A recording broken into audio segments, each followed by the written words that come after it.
A friend stood up in meeting this morning and used the word salvation, wondering what did salvation mean?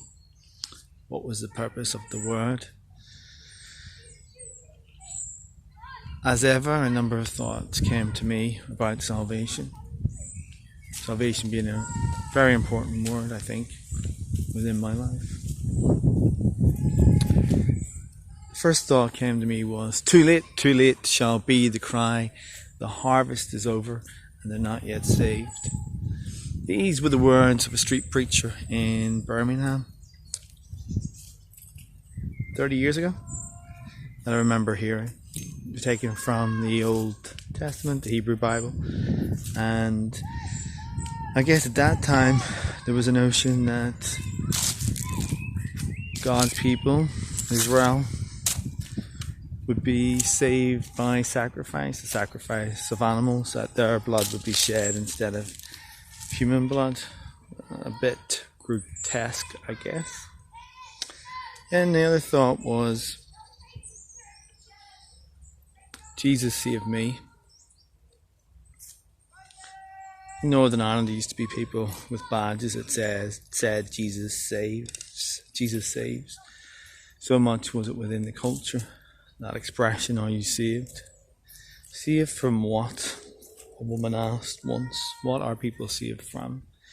You could think about Noah and the flood and being saved from the flood. You could think of Lot being saved from Sodom and Gomorrah. For me, it's about being saved from a worse state, a worser, is this such a word as a worser? A worser self, a worse self.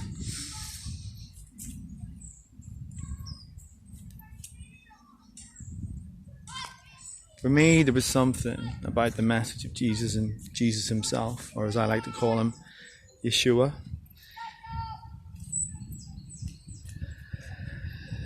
that spoke of a better way, that spoke of a more fulfilling way, that spoke of a way that brought a better me, and in bringing a better me, a better world, a better experience, a better relationship with others.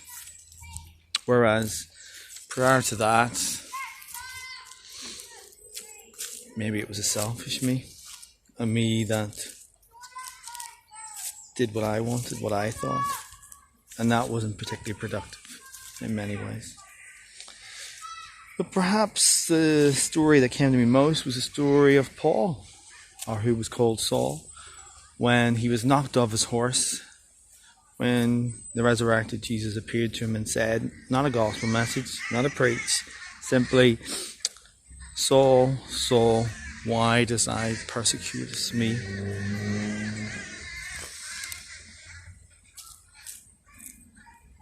He didn't say, Paul, you need to be saved. He didn't say, Paul, you're damned. He said, Paul, why you, Saul even, he was called then, are you persecuting me? Because Saul was persecuting the Christians.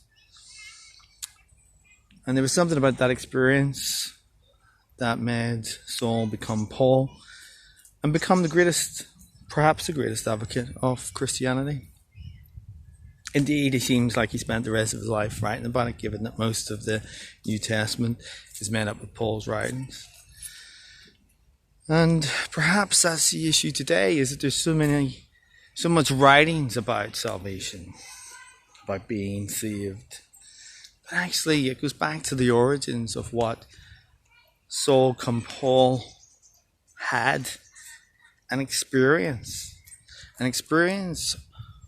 of Jesus speaking with him and asking him, why do you persecute me? And something about that experience changed him. Maybe that was something similar to my own experience.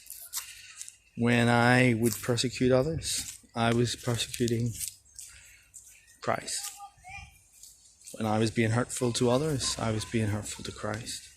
And in that moment, maybe he said to me, says to you, why do you persecute me? Why do you persecute me by how you live? in how you treat others negatively. So salvation is about stopping us and making us think, how is my life helping others, helping the world, helping the positive energy, the love energy. So for me, that's what salvation is.